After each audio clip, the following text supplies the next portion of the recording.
Bien, nous allons tous nous lever pour chanter, parce que vous savez, en principe, on aurait pu avoir un drapeau ici, mais comme c'est une première rencontre, nous allons chanter l'hymne national, donc qui est la chanson, n'est-ce pas, de notre pays, la chanson principale de notre pays. Nous allons commencer. Debout, Congolais, unis par le sort, unis par l'espoir pour l'indépendance.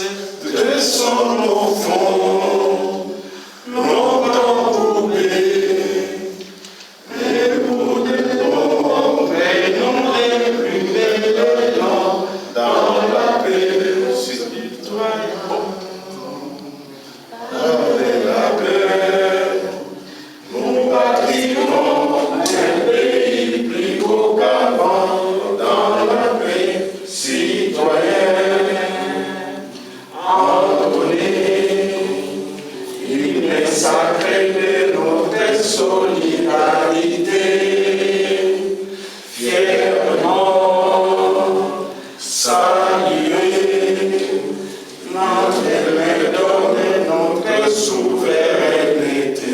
Congo, ton béni, Congo, tes aïeux, Congo, ton pays, Congo, bien-aimé, Congo, nous déplorons ton soleil, nous assurerons ta grandeur. 30 juin, 30 juin, 30 juin, au doux soleil, j'offre juin, nous vivons, serment de liberté, que nous léguons à notre prospérité pour toujours. Ingeta.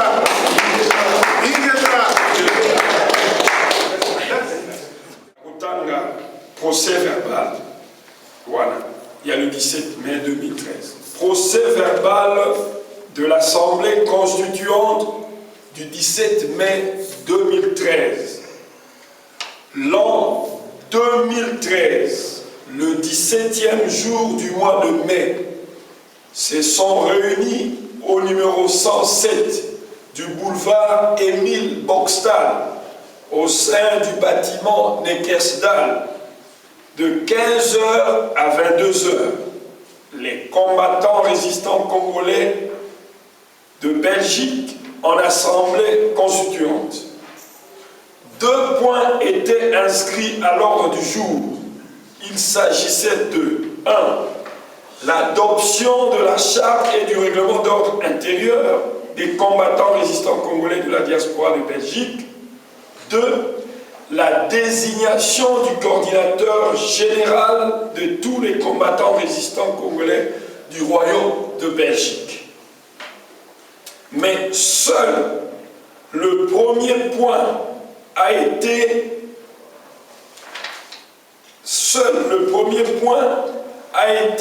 abordé et épuisé, à savoir l'adoption des 2 documents ci-haut cités. 1. La charte des combattants résistants de la diaspora congolaise de Belgique a été adoptée par une majorité écrasante de 47 voix qui s'étaient exprimées pour l'adoption de ce document, tandis que 0 voix s'en était exprimée contre. Il y a eu une abstention, d'où la charte fut adoptée. Quant au règlement d'ordre intérieur, ce dernier fut adopté par une majorité écrasante de 44 voix pour 1 voix contre et 2 bulletins nuls.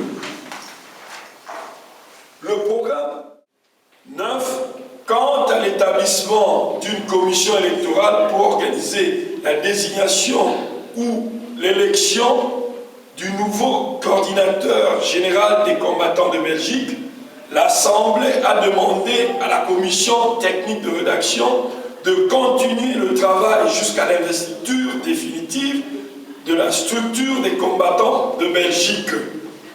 10. Par une motion d'intervention, Pichu Maele a demandé à ce que l'Assemblée puisse s'exprimer en faveur. Et donc, l'intervention de Pichu Maele avait fait que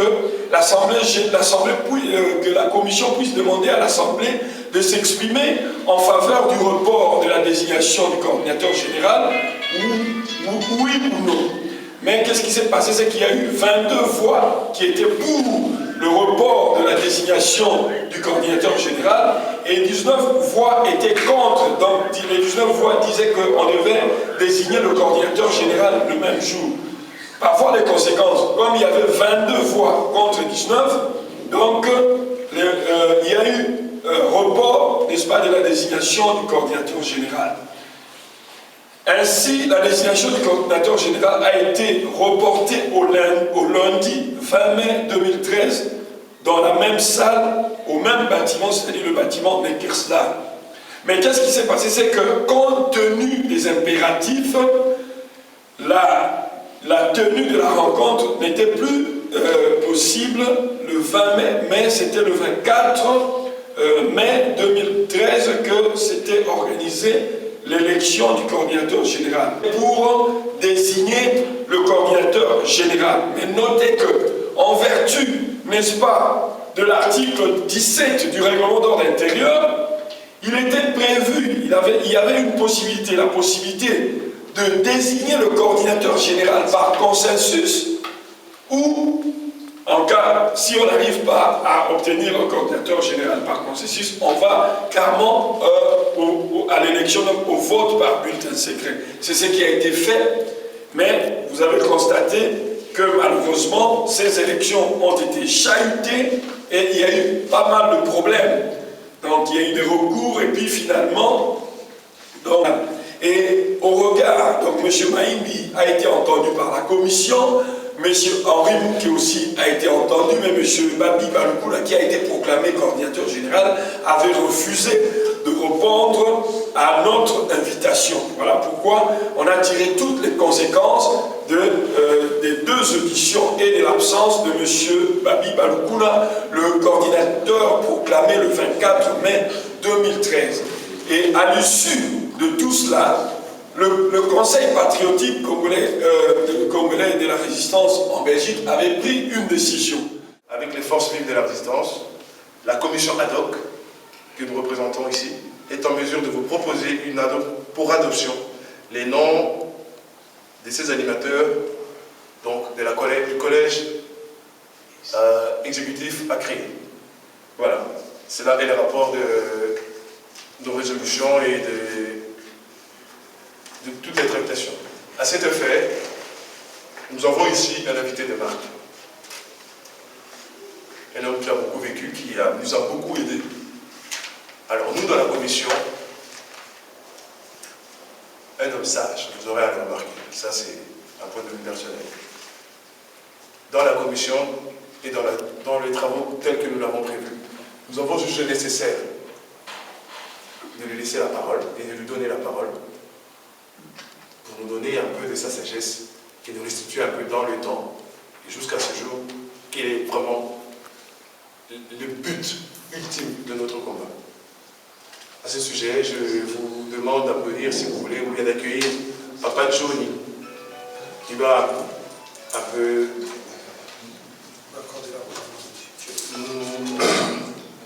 nous instruire à ce sujet. Papa Johnny.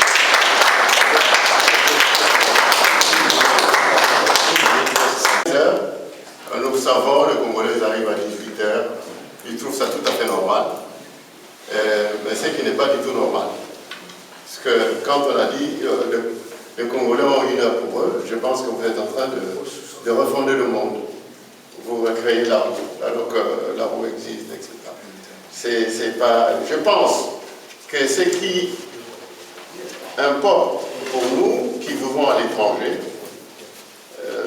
c'est de comprendre les sociétés occidentales dans leur mode de vie. Et qu'est-ce qui a fait que ces sociétés ont été capables, sans nous convier, sans nous inviter, sans demander notre avis. Ils se sont réunis un jour, en 1885, ils ont décidé sur l'Afrique aujourd'hui, deux questions d'Afrique.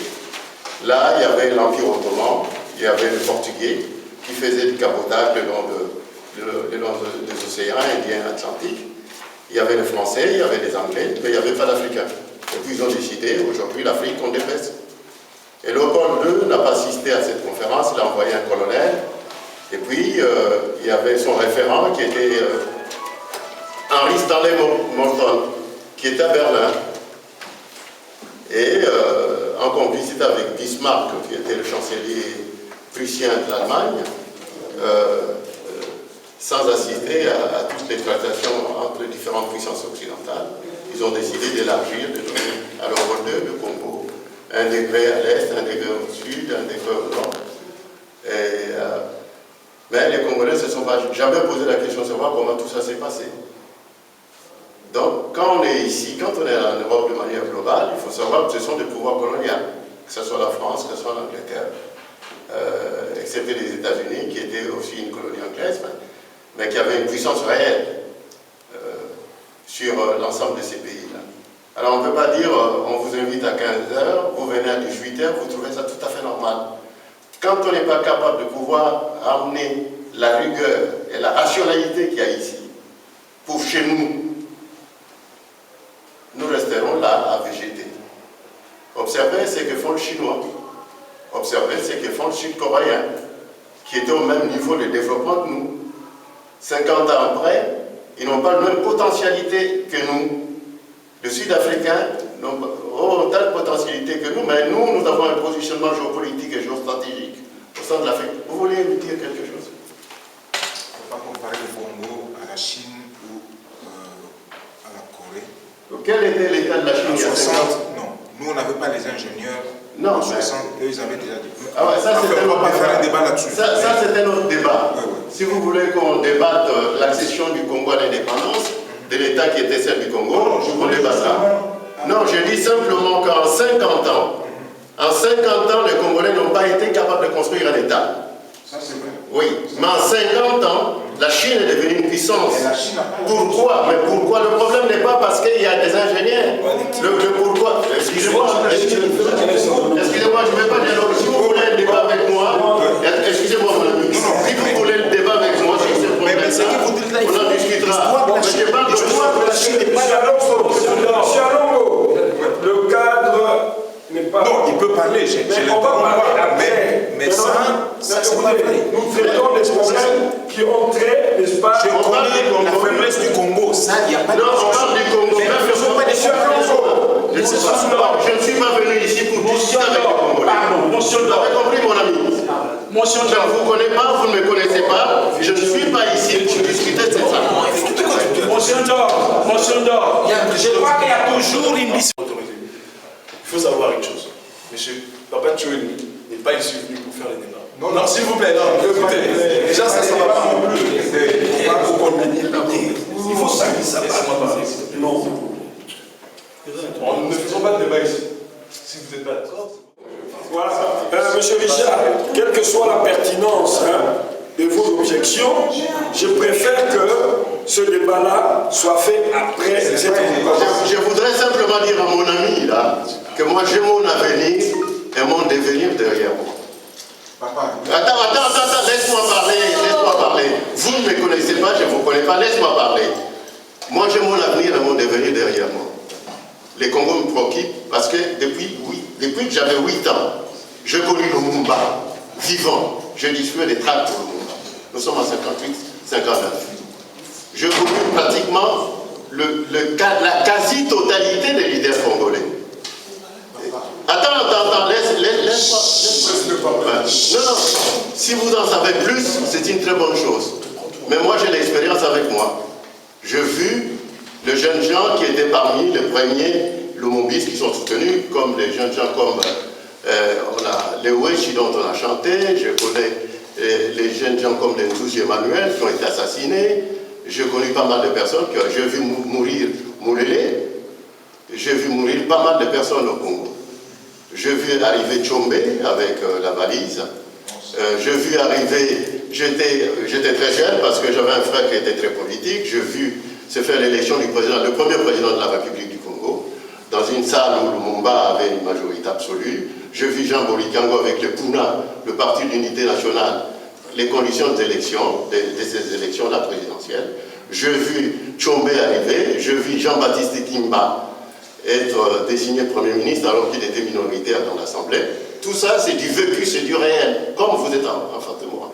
J'ai été au procès, quand vous parlez des Pentecôtes, où il y avait le Pentecôte avec le pendaison au pont Kassavubu. J'ai été non seulement au procès, à la main des officiers des Kankokolo, où il y avait Kimba Bamba Mahamba et Anani, l'ancien ministre de la Défense.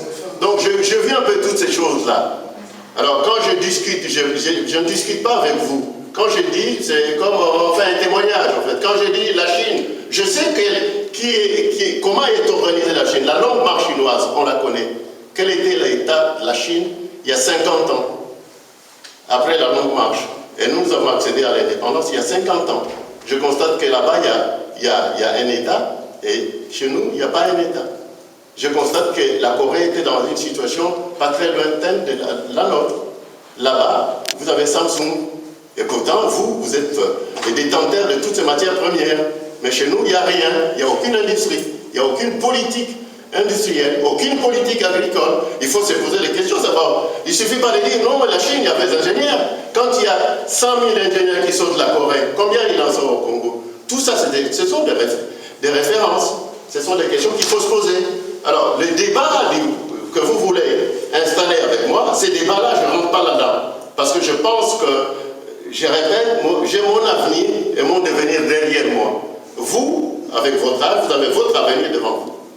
Dans un pays que vous ne contrôlez peut-être jamais, et vous ne comprendrez pas comment c'est fait-il que le Congo est dans l'état où il est. Nous sommes en Europe, je commençais par l'histoire de l'Europe. Comment les États européens se sont construits. Mais si on n'en tire pas de leçons, si on vient en Europe parce qu'on vient parader, parce qu'on pense qu'on peut donner de leçons, bah, on n'a rien compris. Hein? Et ça, c'est ça la difficulté. Mais en fait, je suis parmi les personnes qui ont demandé qu'il y ait une coordination. Pourquoi il y a une coordination? Parce que dès que les jeunes gens marchaient, manifestaient à la porte de la mur, et qu'un journaliste est pointé, tendait le micro, il y avait au moins une centaine de personnes. Tout un chacun avait son point de vue. Mais avec ça, vous ne pouvez pas aller de l'avant.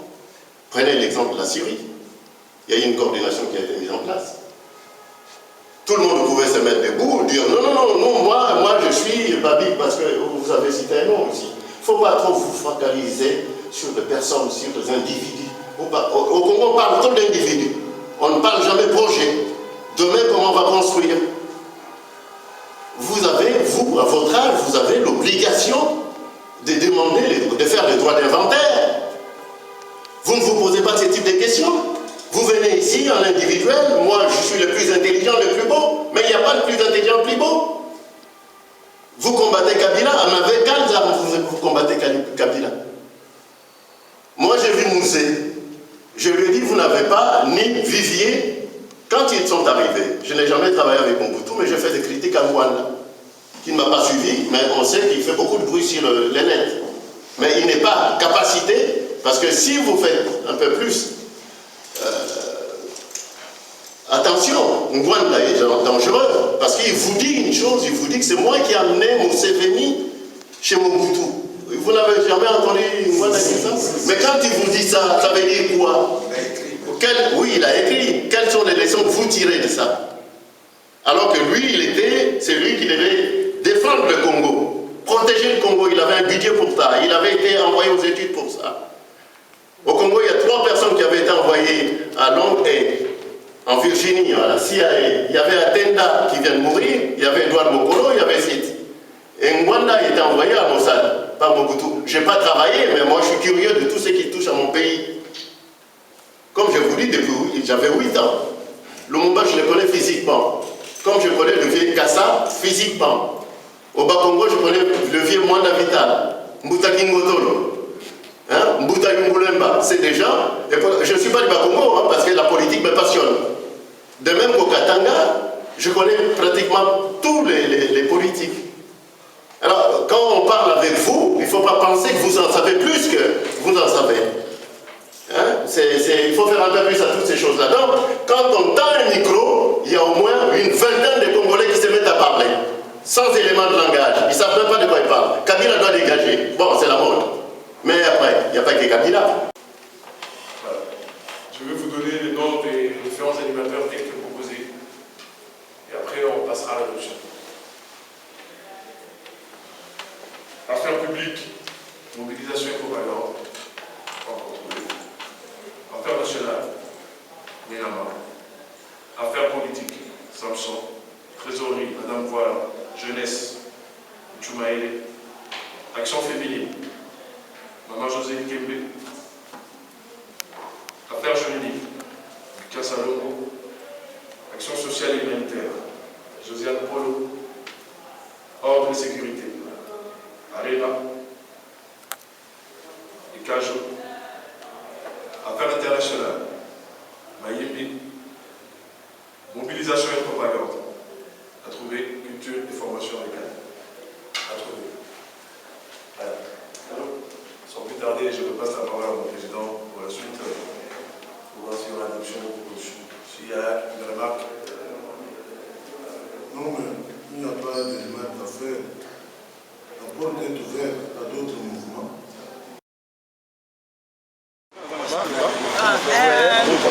Voilà, donc aussi sa réunion la mission, réunion oyo, et les candidatures penza, dengenga na lekaka, denge bato nyonso ba respecter heure, na ndenge pe esili na heure ya malamu. Il faut déjà apprendre ya kokoma na heure, koyeba kosalaka ba réunion na biso ezalaka na durée mokuse totie programme tosali nyonso ndenge tokoki kosala tobimisa eloko moko na kati ya réunion wana ya malamu ezala te toye tobandi kolobaloba 10 minutes ozongi lisusu lobi non totika yango tobanda kosala ba réunion ya kitoko neti oyo elekani lelo réunion kitoko mpenza ebandi na 17h esuki na 20h maleka tokei tozwi conclusion tobimi bato nyonso basepeli il faut tobanda kosala babiloko ya elili ya conduite tozwi yango wana tobanda kosala bamakambo te tokoni voilà réunion kitoko mpenza. Merci à tout le monde, à tous les participants. Madame Guéni, bien, les gars de le collège de installé. Tout est bien dans les meilleurs moments. Tout le monde soit séparé, tout va fonctionner. La porte est ouverte à tout le monde. Pas la route d'abord réfléchir. On a surtout le maman. Pour mes amis, ils ont la comme nous, nous avons aussi. Porte est CPC et dans le fond. On a tout d'assister à la première assemblée qui a balisé le chemin à l'installation d'une collégialité. C'est-à-dire que l'Assemblée est tombée d'accord sur le fait que nous allons maintenant conduire le combat ici en Belgique dans la collégialité. La collégialité veut dire ceci, c'est que ce n'est pas une seule personne qui sera à la tête de tout le monde et qui va commencer, n'est-ce pas, et ce sera une seule personne qui va plus être une sorte de centre de gravité de tout et de tous. Maintenant, dans la collégialité, nous allons ensemble cheminer vers la libération effective de notre pays. C'est-à-dire, personne n'est au-dessus de l'autre, mais on discute ensemble. C'est comme la main. Oui, il y a 5 doigts. Mais pour attraper quelque chose, il faut que les 5 doigts puissent s'unir pour pouvoir attraper, pour pouvoir prendre un verre. C'est justement ce que nous allons faire. Et non laisser le pouvoir à toute une personne qui malheureusement va devenir toute puissante. Mais vous savez, même le mode électoral, au fond, si nous avons abandonné ce mode-là, c'est parce qu'il nous a amené beaucoup de problèmes. Mais au Congo, ce n'est pas seulement à cause de cette élection du coordinateur général qui nous a amené des problèmes. Mais c'est depuis longtemps, même en 1960, et d'ailleurs, vous le savez, le 28 novembre 2011, avec le scrutin présidentiel au Congo, vous avez vu, c'est que ça a engendré comme problème. Voilà pourquoi nous avons décidé, après consultation, nous avons consulté les gens. Ce n'est pas de nous-mêmes, ce n'est pas l'homme qui a pris cette décision tout seul, ou Eddie Menama, ou Charles Mbongo, ou Samson Chiba, ou tout le monde. Non, c'est le fruit d'une concertation. C'est le fruit d'une série de consultations qui nous a conduits à accepter